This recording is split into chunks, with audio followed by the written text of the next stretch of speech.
What's up, y'all? It's DJ JoJo back with another episode of Harlem State of Mind podcast. Yeah. I'm back in Angela, Harlem, where culture, community, and creativity intersect. And today I have a very special guest with me, the one and only Shawn Antoine, the second. Yes. Thank you for having me. But he's the one, not the two. Look, I could be both, but look. Yes. Well, Shawn Antoine the first is really the one. Big he's Shawn. the man. Shout out to my pops, man. Good Thanks for dude. joining us here today. Very excited to have you. Thank you for having me. I've known you for a while now, and you've been really doing some big moves, and I'm super happy for you. You've been killing it out there. But for those watching who may not know you, can you just tell the people what it is that you do? Yeah, I'm a Harlem-based filmmaker. I've been doing it now for 11 years. A lot of my work really centers in community storytelling, but I've had the fortunate opportunities to tell stories abroad in both India and China. So, I like to look at myself as somewhat of a Harlem storyteller that's now bringing Harlem abroad and showing our stories to the world. So, it's an incredible blessing. I stand on the shoulders of not only my ancestors, but the ancestors that have walked these streets in Harlem, the signs that these people are named after and whatnot. And I'm just incredibly fortunate and blessed to be able to tell stories and be able to continuously tell stories amidst, so many artists not having the abilities to, whether it's financial means or just even opportunities. So I definitely got to thank God for that and thank my parents for just telling me to stay persistent in this craft. That's what's up. I love that you call it storytelling because it is exactly what you're doing and you do it in such a beautiful way.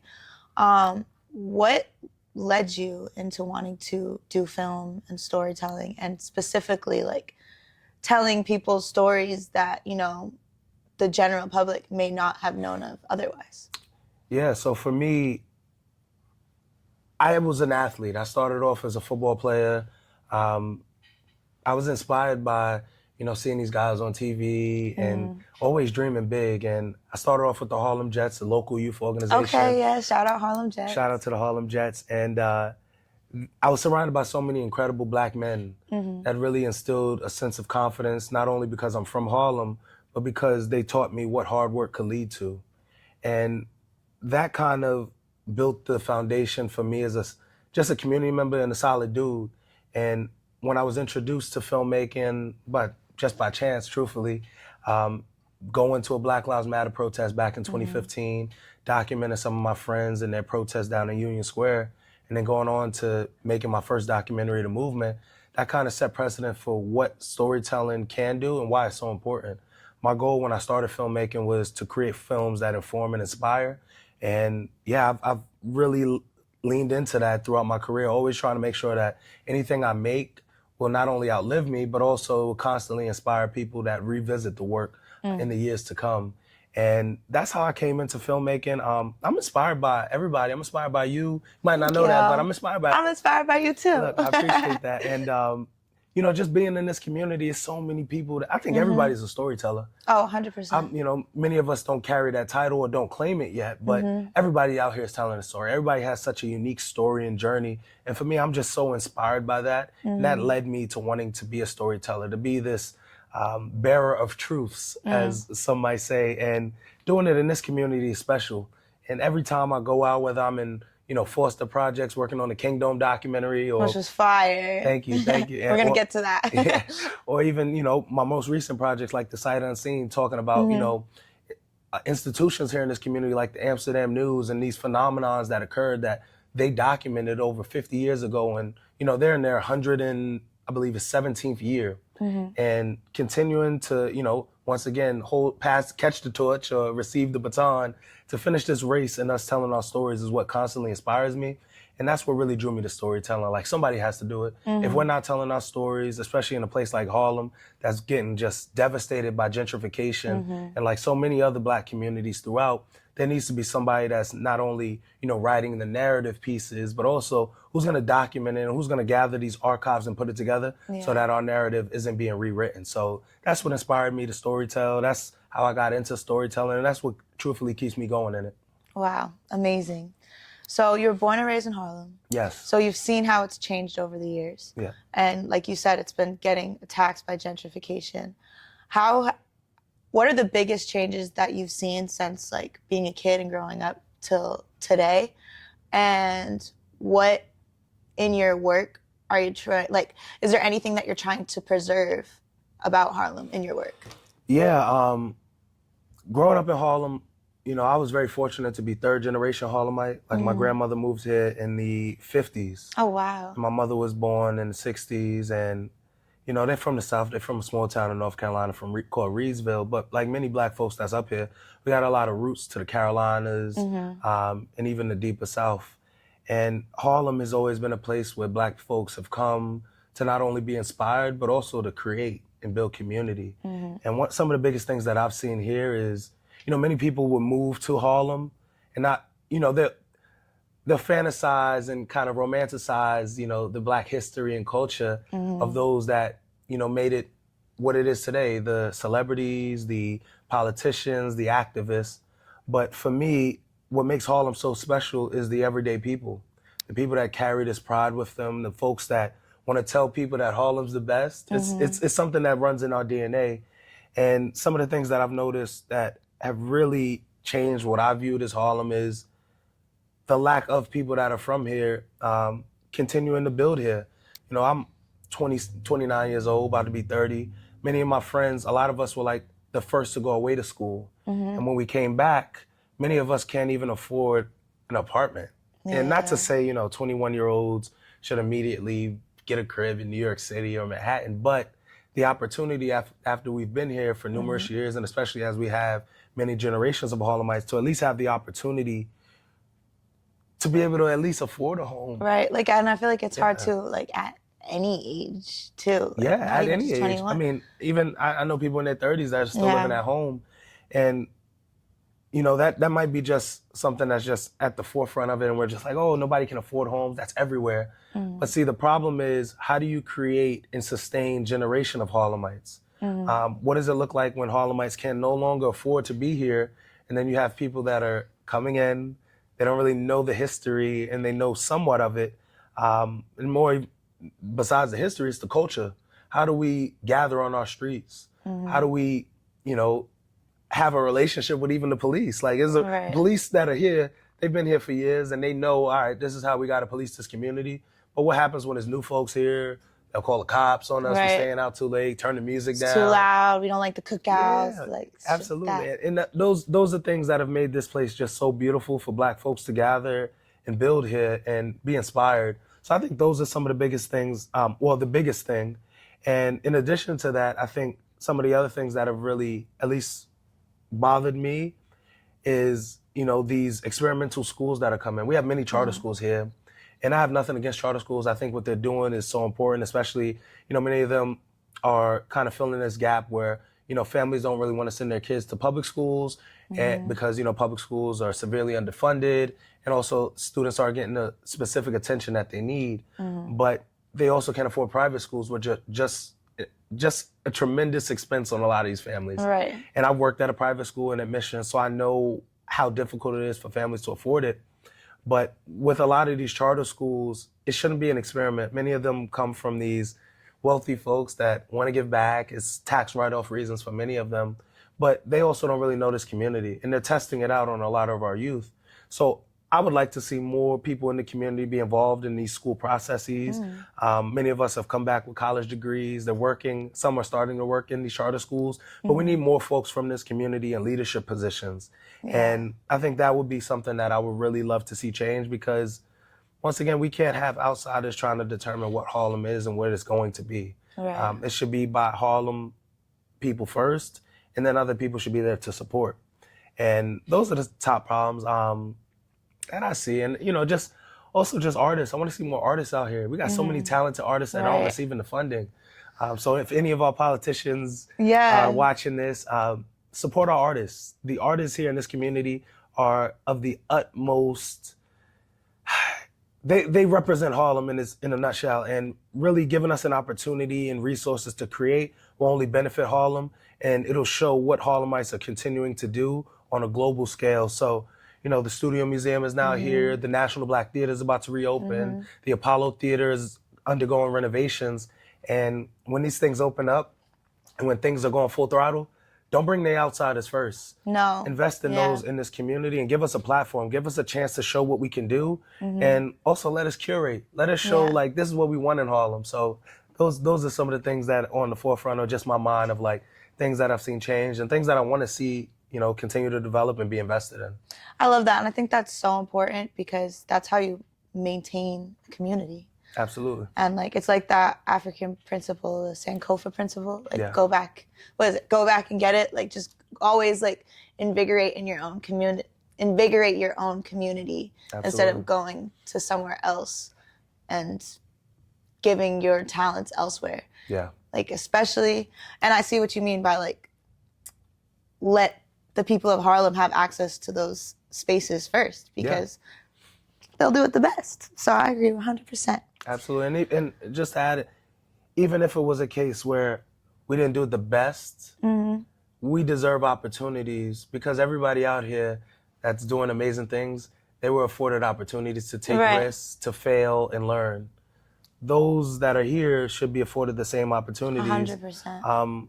To learn and grow. That's how a community develops and builds. So that's how you inspire the next generation. Absolutely. And, each one teach one. I fail, you see me fail, you learn from my mistakes, I put you on the game. And then we keep passing it like that. So that's even as in my own artistic practice, like I'm not afraid to fail. I'll make a film.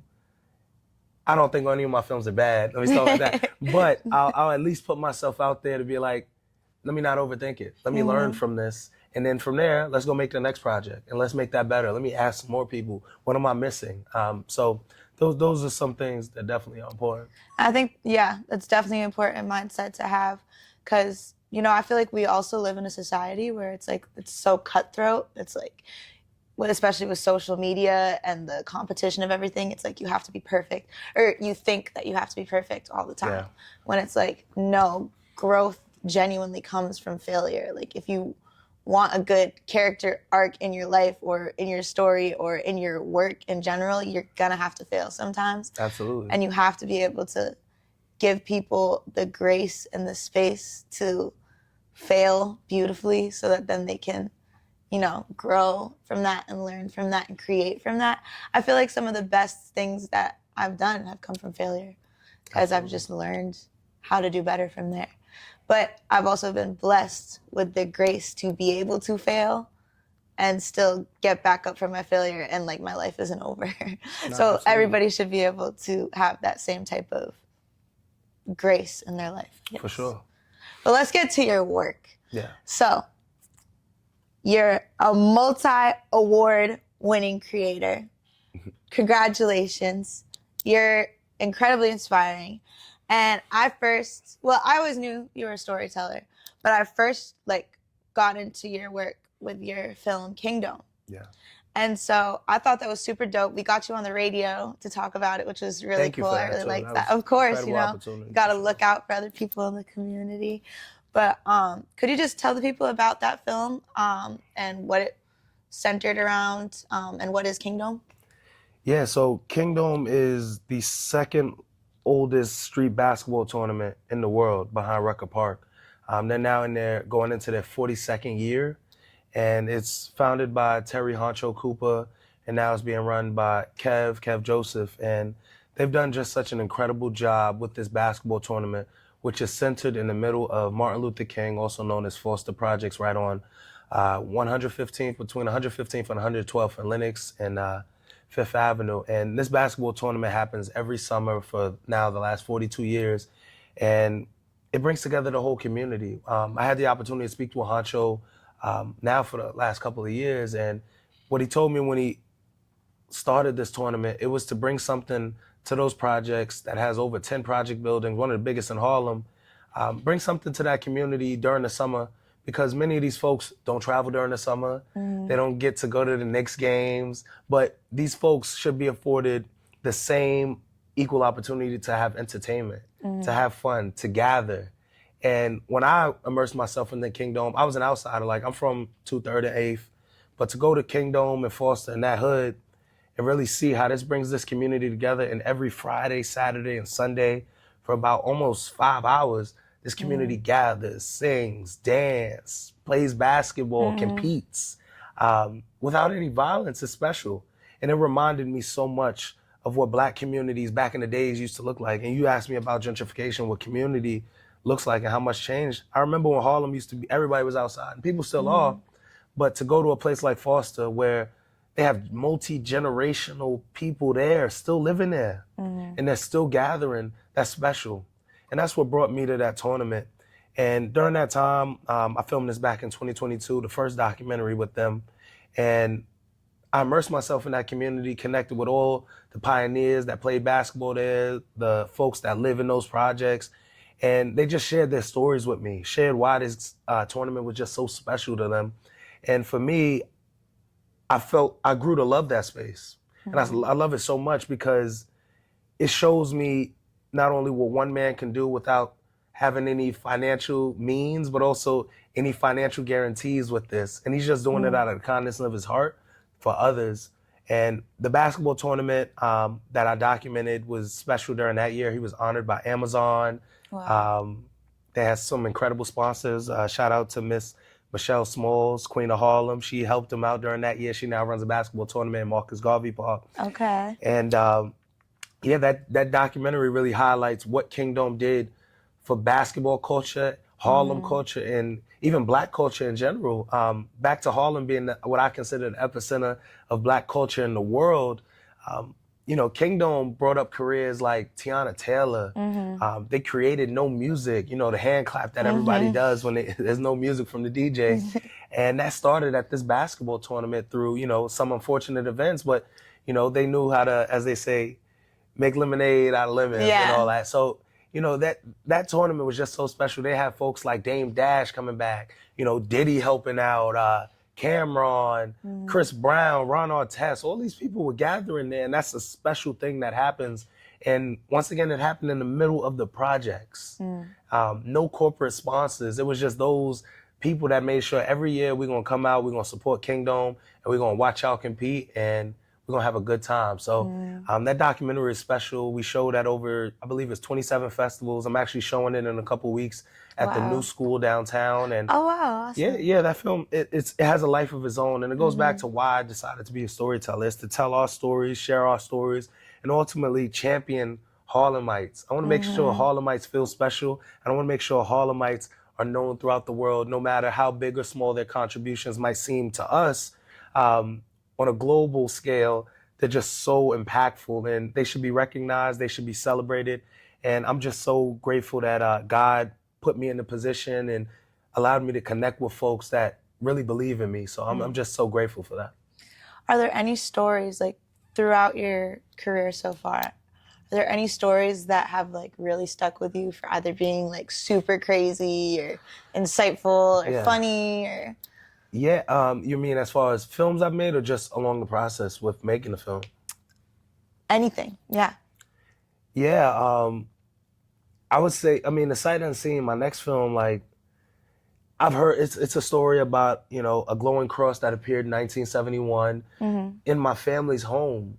And really? I discovered this newspaper that my mother spoke about for years, and I heard the story through the grapevine of family members. My mother never told me, but she did say after speaking with her that a Black journalist took a photo of her. And going to find this article that my mother spoke about, I spent almost a month in the Schomburg Center looking for this article, and I ended up finding it. It was by a Harlem-based newspaper, the New York Amsterdam News. No way. And a journalist, a brother named Melvin Tapley, actually documented this and interviewed my grandmother, took a photo of my family, took a photo of the thousands of people lining up outside to see this glowing cross.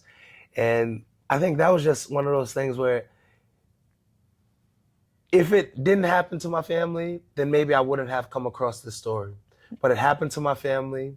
I'm the grandson of my grandmother who was interviewed, and it was just so divine that it happened to, you know, 50 years later, me being in grad school at Northwestern and finding this story and just being like, this was kind of my destiny. We talk about like destiny and what's happened to you is for a reason. And that was one of the things I was like, oh man, like what would I be doing with this story if I wasn't a filmmaker? So that, I mean, that was Wow. one of the instances where I was like, oh yeah, I guess I'm supposed to be walking in this path and telling these stories because I got a story now that's about my family, about my community, and yeah, I got to do it. So that's one of the things that I think really stand out to me.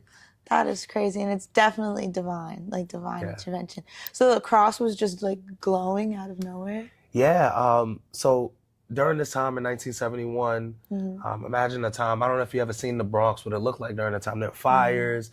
Um, New York City was facing one of the largest financial deficits, so communities were drastically underfunded. And during this time, a series of glowing crosses started to appear all over the city, specifically in Harlem and the Bronx. And one night, my mother is a little girl. She goes to the bathroom and she sees this glowing light shaped like a cross in the window.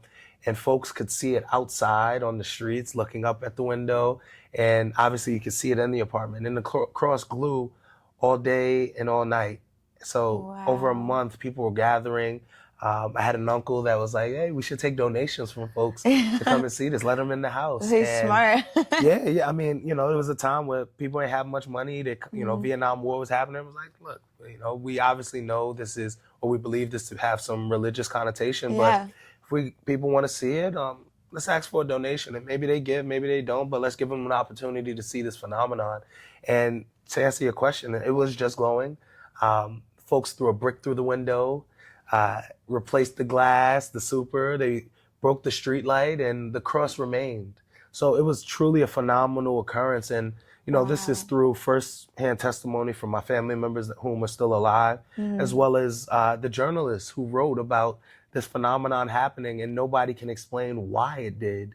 So that was just so powerful. And during this process of interviewing folks, researching, I met folks in the community who remember it. They remember visiting it. Some folks in their 60s or so, such a long time ago.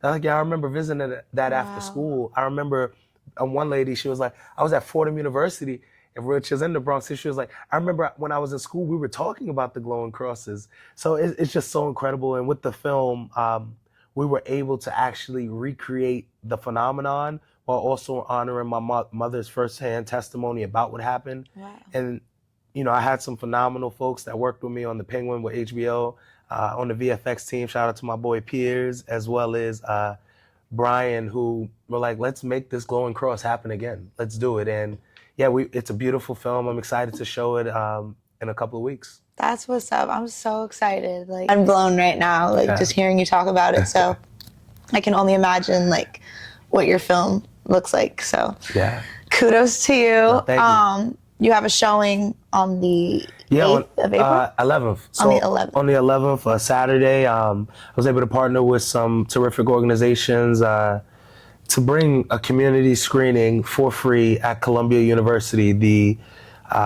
largest Ivy League, specifically in the city and probably New York State. And we're doing it right here in Harlem on 125th Street.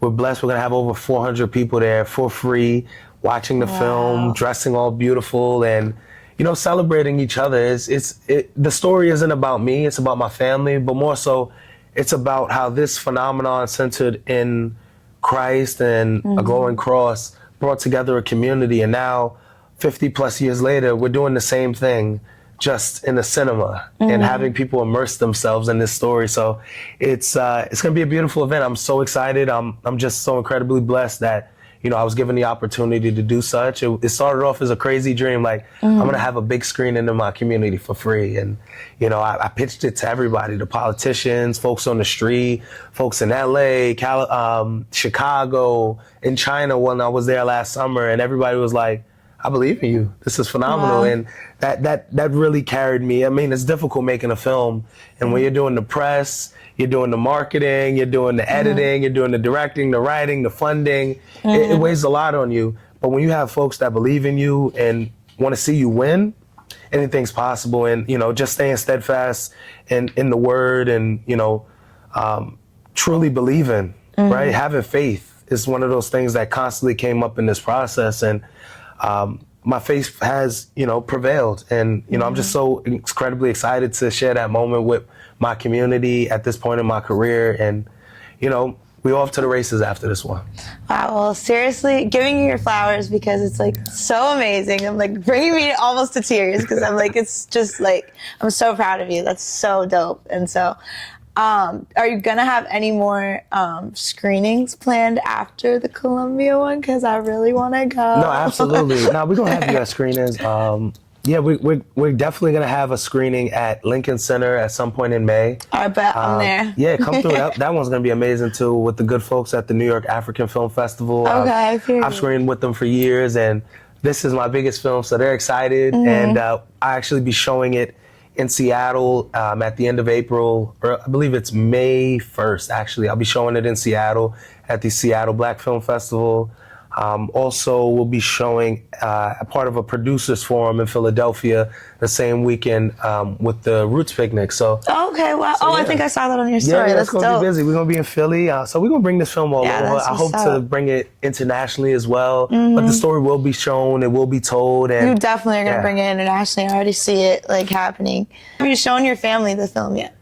Yeah, so we had an early screening for an early cut of it back in June. It was June 13th at Northwestern University, a part of my graduate thesis screening. Wow, what was that like? What was like getting their reactions? Oh, it was incredible, man, because that film was hard. Like, I was telling a story about my ancestors before I started the film, before I even started writing. After I discovered the article, I went down to Reedsville, North Carolina, and my family has a grave site where my family has been buried over 100, I think it's like 130 years. My ancestors have been buried there. Wow. And some of them whom are being depicted in the film, I was like, I need y'all. Like, I need y'all for this story, and pour into me. Pour into me, allow me, guide me through this process. And when we finally got the chance to show the film, my mom hadn't seen the final cut. She was on set, she was a part of the film. And when she saw the final cut, she was just so overwhelmed. We got two standing ovations for it at Northwestern. And it was just beautiful. Everybody there, some of my professors and classmates were like, it was just so nice to meet you in person. We've been watching edits of it from Shawn over the last couple of months. And, you know, just that moment for my family was beautiful. And they were just so proud of me. They see me just grinding. It's been a long journey as a filmmaker. Doing it independently is hard. And, you know, it was moments when I was sitting in that lab, like, I'm inspired by Kanye so much, and I see how, artists like him specifically talk about when they slept in the studio, slept in the lab, trying to come up with ideas, just trying to fine tune things and just make it sharper. And I was editing that film up until about an hour before I screened it. Wow. And, the projection has been Creech at Northwestern. He was like, man, you got it. You did it. And when I got to show it in front of my classmates, the community in Evanston and the Northwestern community, like, I was overwhelmed. I was just so proud. And, my family, they were like, my cousin said, who came and we shared the same grandmother who was depicted in the film, he was like, you did right by our family. And that's what I'm most proud of. I said earlier that our work outlives us, and that film, specifically The Sight Unseen, my great-great-great-grandkids are gonna see that. Oh, yeah. They're gonna be like, well, my great-great-granddad made the film, but it's about my great-great-grandmother. Right. So, and it's just lineage, legacy. Yeah, and it's beautiful. So I was just so proud to show that in front of my family, and they're happy. We're gonna be doing a lot of screenings down south for them to see it in person, and I'm excited for them to react to it. Maybe they'll probably show it at the family reunion this year. So yeah, it's one of those things that more than any award or anything I'll ever do as a filmmaker, to be able to do something for my family and have them immerse themselves in the story again, it outweighs any award I'll ever win. Well, congratulations again. I'm gonna say it a million times because I'm just like so impressed, and I know like the world is gonna be impressed, and I'm very excited that you're just on this high now of just like being so accomplished with this film, making your family proud. And I pray you can just continue to ride this high for a very long time, and it just goes everywhere, which it will. Yeah. How do you think the film, did it affect your faith at all? Like learning about that and doing all that research and it being a part of your family and your like family lineage? Yeah, I definitely believe it affected my Faith tremendously. Like, from the start of it, knowing that it was about a glowing cross, like it's hard to not think about faith with that. I'm a Christian, and like many Christians, you have battles with your faith, right? You have moments that lead up to you having your testimony, right? Sharing that testimony on why you're a devout Christian. And for me, this is probably the most profound testimony I'm gonna have, and I've had some in my life where I went through a lot, and Christ and faith has pulled me out of it. And in this film, not only hearing about the story, but the process is what challenged my faith. Knowing I had to raise money for it was hard. Asking people in my neighborhood, like, people don't got a lot of money out here. I mean, I pitched it to any celebrity you can name in the industry. I hit them up. I was like, yo, I got this great film. It's going to be great. They gave me the runaround and give me no money. But my community bought in. And they instilled in me like, yeah, we got you. You've been doing this work. You did Kingdom for us. We're going to repost this. We're going to find you the money. And us raising, I believe it was over like $30,000 in like 3 weeks, which was incredible. I mean, that instilled the faith in me right there. But the continued process of seeing how I could recruit my friends to work with me, get my friends that are working on multi-million-dollar sets to give me a week of their time and buy in, that instilled faith, and I prayed on it hard. Like, we had moments where we were even using my actual church, the Great Zion Hill Baptist Church in Harlem, as our base camp, as we ate lunch together. That was nothing but God bringing us together. And I'm just so happy that I got to bring folks together centered in a faith-based story. And, some of the things that I think about, like, what did it do for me in instilling my faith? My pastor said a couple Sundays ago, you can't have faith and fear. Right? If you faith, you gotta believe. If you fearful, then you have doubt. When you have doubt, then you're not really believing. And you gotta make a choice. And for me, I chose faith. I chose to believe. And as I was even writing some of the stuff for the journalist that covered this story, he was asking questions about whether or not this was real. And I believe that he was even having his own faith challenge during that. And as I was trying to make this film, I try to find in any project myself in it. Like, who are the characters that align most with me? Many of them are different parts of me, but specifically Melvin Tapley, myself as a filmmaker and documentarian, journalist, whatever you want to call it, I felt myself having an embodied experience as him back in 1971 as a journalist, researching my family story, interviewing my mother, interviewing community members. I felt as if I was living through him and he was living through me in this moment. And that really spoke to my faith. And did I believe in it?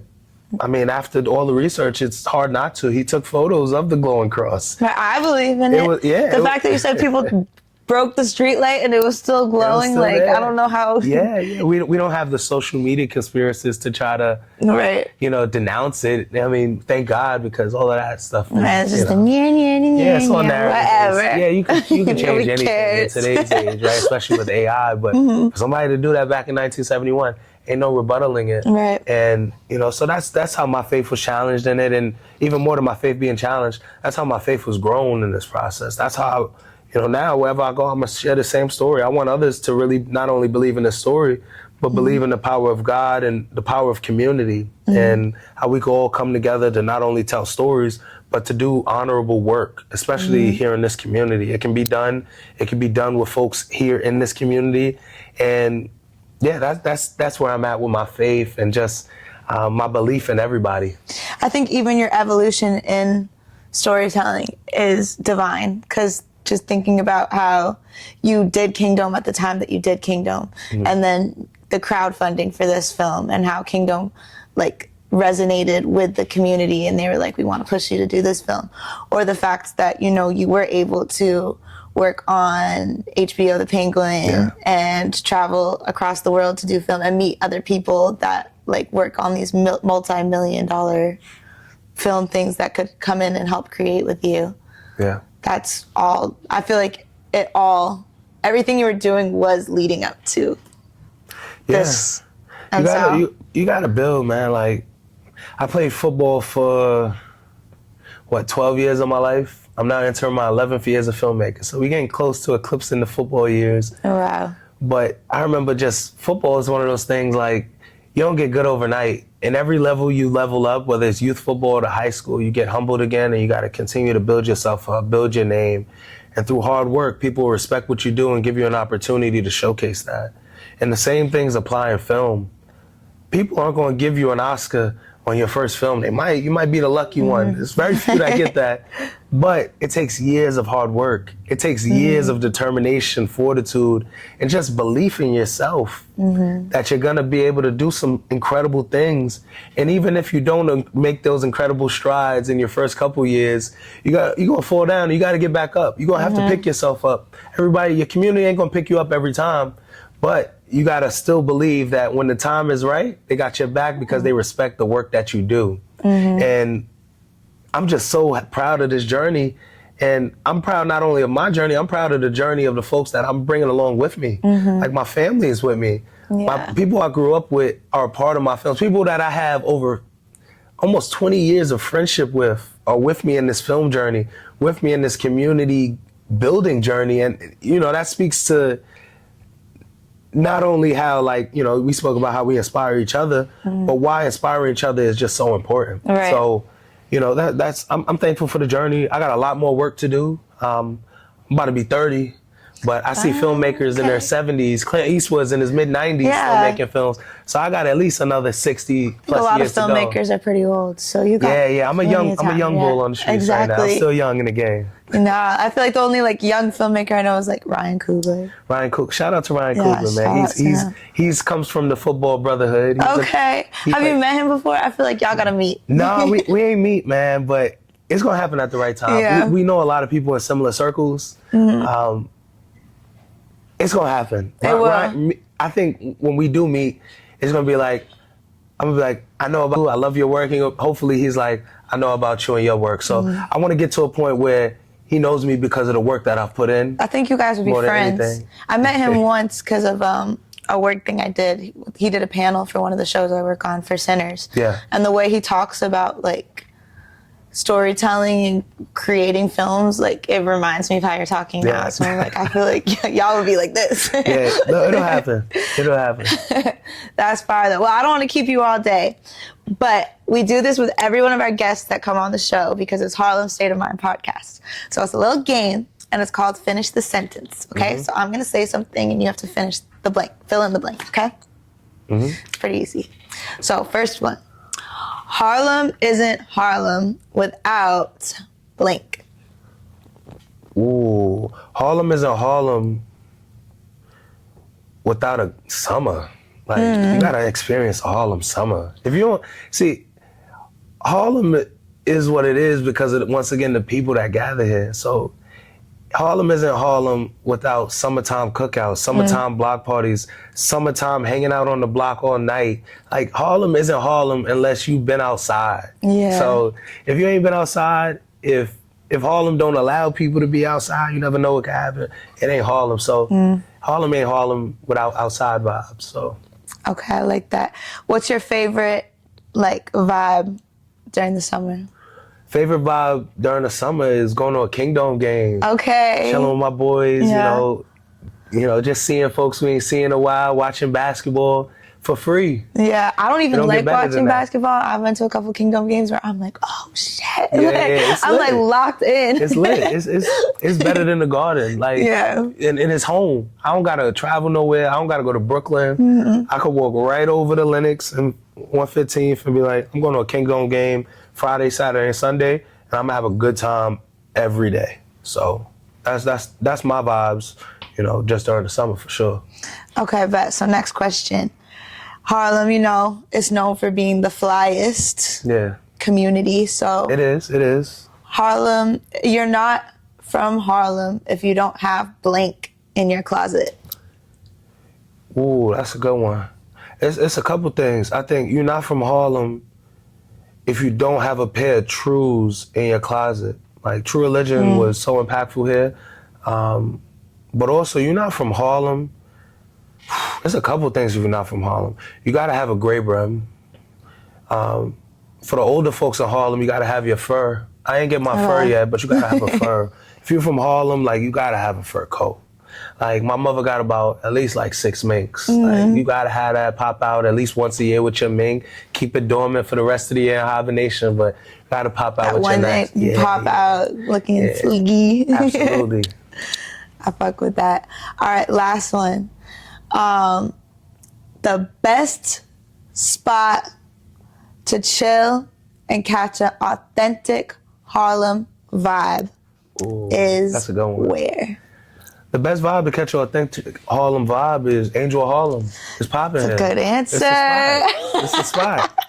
Right? Like Angel Harlem, you know, I remember when they was built on an open lot right here. The deli next door was still there. Across the street, it used to be another deli. It's now a hair salon or something, but this filled a void in this neighborhood, right? There was no spot where people could go brunch. This is one of the first brunch spots. One of the first spots that really had it lit. And Angel Harlem is still doing it years later.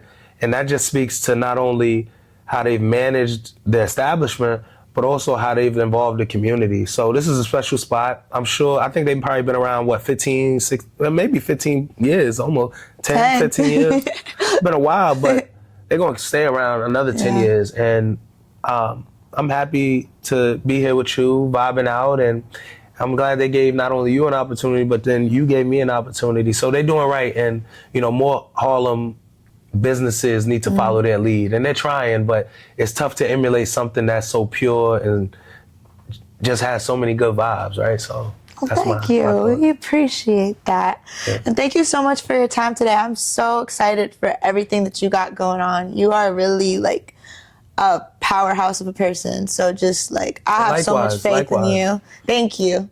And I know you're going to go extremely far. So congratulations. Thank you. I can't wait to see the Sight Unseen. Tell the people your socials so that everybody can, you know, follow you, connect with you, keep up with your work, because he's going to be super famous soon. So catch him while you can. Look, you know, the best place to find me is on social media. I post almost every day on all my socials, but at Shawn Antoine, come and film The Sight Unseen. You can find it on socials at The Sight Unseen 1971. My films are available online. If there's a film that you want to see that isn't public, hit me up. I'm available. I want to make sure that I'm building a community around storytelling, specifically from the... Remember, we drop new episodes every Tuesday, so stay tuned in, like, share, and subscribe. I'm DJ JoJo. Until next time, keep it real. Peace.